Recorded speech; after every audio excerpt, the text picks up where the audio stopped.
The B alcohol which we have is the phenyl ring, then we have CHOH, then on this carbon only we have CH3, then at the ortho position with respect to this group, that is CHOH CH3, we must have CH3 also at the ortho position. So considering the the product of the reaction between primary amine and HNO2, you can form the actually reactant, that is a primary amine.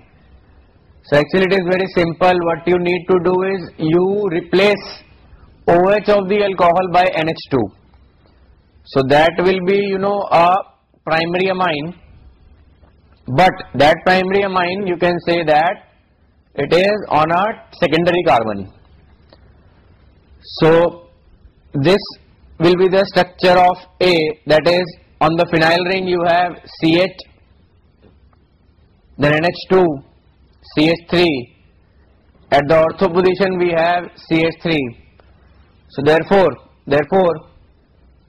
this is structure of A, and when you react it with HNO2,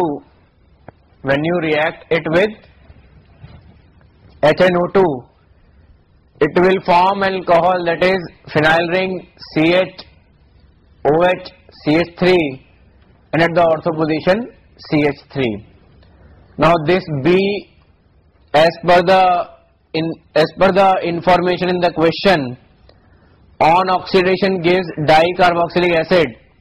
So therefore what will happen is that when you carry out the oxidation of this B compound, what you will get is the dicarboxylic acid, and that dicarboxylic acid is nothing, it is the phthalic acid, where you have a phenyl ring, that is a benzene ring, and two COOH groups at ortho positions, and when you heat it you get a anhydride, which is known as the anhydride of phthalic acid. In other words, the other name of this compound is known as phthalic anhydride, and the structure of this phthalic anhydride, or you can say anhydride of phthalic acid, you may see it on the screen now.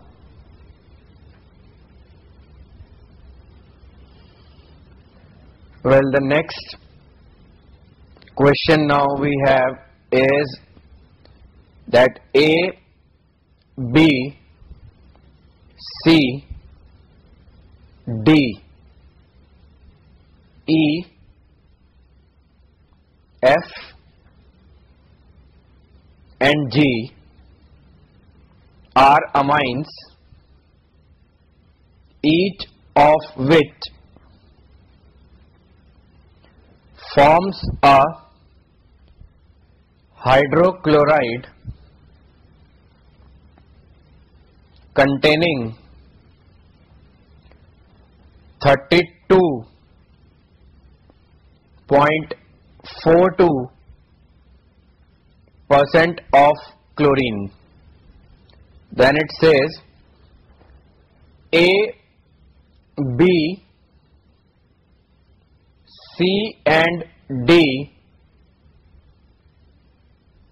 evolve nitrogen, that is N2, on reaction with HNO2, but E, F, G do not. Give structures of A to G with reasons. Well, in this question now, what is given is that we have A, B, C, D, E, F and G amines. Out of these 7 amines, it is given that we have A, B, C, D amines which actually evolve N2 gas. Now the previous question which we discussed, in that it was not mentioned that the given formula is of amine, but in this case it is mentioned that